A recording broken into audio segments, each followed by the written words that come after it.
Okay चलें जी, आगे बढ़ें। ठीक है, हमारे साथ हैं अली हमजा। हम्म। जी अस्सलाम वालेकुम, आवाज़ आ रही? वालेकुम अस्सलाम जी भाई। हजरत, फिरका वाराना सवाल कर सकते हैं? पहले तो ये बता दें। नहीं, बिल्कुल भी नहीं कर सकते। अरे, फिरका वाराना सवाल का क्या मतलब है? मेरा ये सवाल ये फिर आपका तारुफ लेना ये पड़ेगा। इसको मैं रिफ्रेश करता हूँ। अली हमजा भाई, इसको रिफ्रेश करता हूँ। हजरत, क्या मैं निहायत वाहियात और फजूल सवाल कर सकता हूँ? मैं क्या हजरत कहूँगा? ऐसा तो नहीं नहीं है। कर सकते। अच्छा अच्छा, चलिए मैं सवाल करता हूँ, उसके बाद आप जज करिए। सवाल ये कि कुरान पाक में अल्लाह ताला फरमाते हैं उदखुलू फिस्सिल्मी काफ़ा। जी जी सही है, जी अगर दीन में दाखिल होना है तो पूरे दाखिल हो। जी। सही है, तो अब जो डिफरेंट फिरके हैं इस्लाम में, हर फिरके की अपनी अलग बाउंड्रीज है कि मेरे हिसाब से ये दीन है। तो अब मेरे नजदीक, अगर मैं बिलफर सुन्नी हूँ, तो मेरे नजदीक जो है शिया जो है वो पूरे दिन में दाखिल नहीं है। अब मैं उन्हें डंडे के जोर पे सुन्नी बनाऊंगा, शियाओं के नजदीक वो मुझे डंडे के जोर पे शिया बनाएंगे।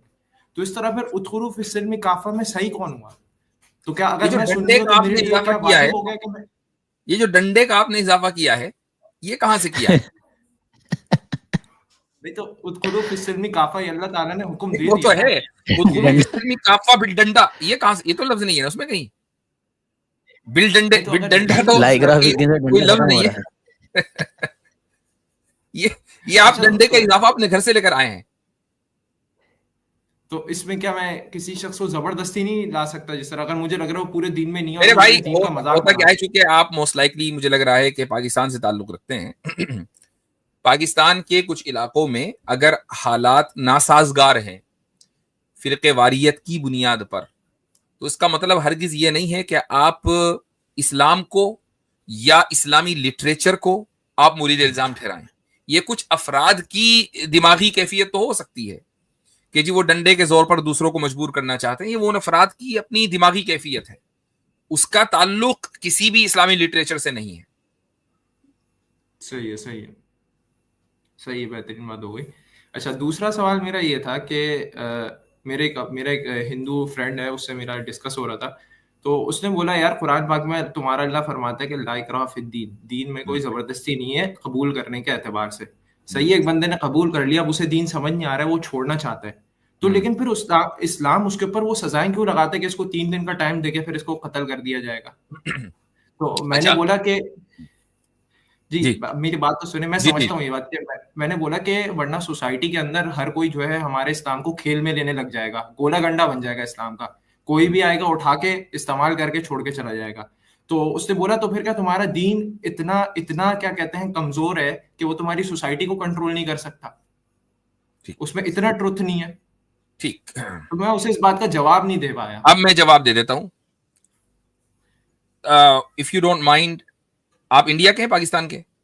मैं पाकिस्तान से हूँ, कराची से। पाकिस्तान से, चले, वो हिंदू इंडिया का है कि पाकिस्तान का है? वो भी पाकिस्तान से ही है। वो भी पाकिस्तान का है, चलो भाई ठीक है। आपने आर्मी ज्वाइन की, ठीक है, उसके बाद आपने कहा कि नहीं मैं तो शामिल नहीं होता, यानी ज्वाइन करने के बाद अब आप ये कह रहे हैं कि मैं तो निकल रहा हूं और मुझे आर्मी सर्व नहीं करनी है, और सही है। आपको जो है आर्मी की तरफ से, मान लीजिए हालत जंग है, तमाम फौजियों को जिन्होंने जब कभी भी आर्मी ज्वाइन की है, इवन जो रिटायर्ड हो गए, उनको भी बुला रखा है, आप मना नहीं कर सकते हैं, आपको शामिल होना पड़ेगा। अगर आप मना करेंगे तो ये कोर्ट मार्शल है। लेकिन अगर आपने कभी आर्मी ज्वाइन ही नहीं की, अब आपको मजबूर नहीं किया जा सकता कि आप आर्मी ज्वाइन करें, कोई कोर्ट मार्शल नहीं, आप सिविलियन है। तो जब तक कि आपने ज्वाइन नहीं की कोई मजबूरी नहीं है, जब ज्वाइन कर ली तो मजबूरी है। ये इस दुनिया का भी निजाम है। ये निजाम क्यों है? इसलिए कि अगर हर फौजी को इख्तियार दे दिया जाए, भाई तू आ, तू ट्रेनिंग ले, पूरा हमारी तरफ से सहूलत ले, और उसके बाद जब जी चाहे उड़ के चले जाए, और जब हम बुलाएं तो ना आए, तो वो मुल्क कोलैप्स कर जाएगा, वो निजाम खत्म हो जाएगा।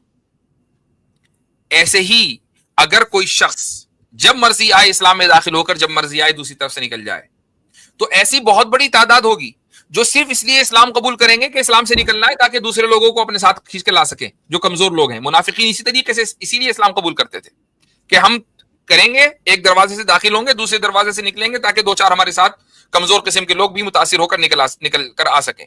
उससे क्या होता है कि निजाम कोलैप्स होता है। यहां मसला ट्रूथ का नहीं है, यहां मसला निजाम का है। ट्रूथ तो अपनी जगह रहेगा। एक भी मुसलमान अगर दुनिया में बाकी न रहे, कोई एक शख्स भी अगर खुदा को मानने वाला ना हो, कोई एक आदमी भी अगर रसूल अकरम सल्लल्लाहु अलैहि वसल्लम के पैगाम पर अमल करने वाला ना हो, तब भी पैगाम की हक्कानियत और उसकी सच्चाई अपनी जगह बाकी है, लेकिन निजाम बाकी नहीं रहेगा। निजाम का प्रिजर्वेशन भी इंपॉर्टेंट है। जो आपने कहा ना उदखुलू फिस्सिल्मी काफ़ा, वो कैसे होगा जब निजाम प्रिजर्व होगा? वो तो प्रिजर्व नहीं रहेगा, वो कोलैप्स कर जाएगा। सही है, सही है। बहुत बहुत शुक्रिया, आपने मेरी जो है एक कंफ्यूजन था। अच्छा, उसके अलावा एक और बात थी कि चले अब अपने अगले बंदे के पास जाना है, चले फिर सही है, करेंगे। चलो जज़ाकल्लाह ठीक है।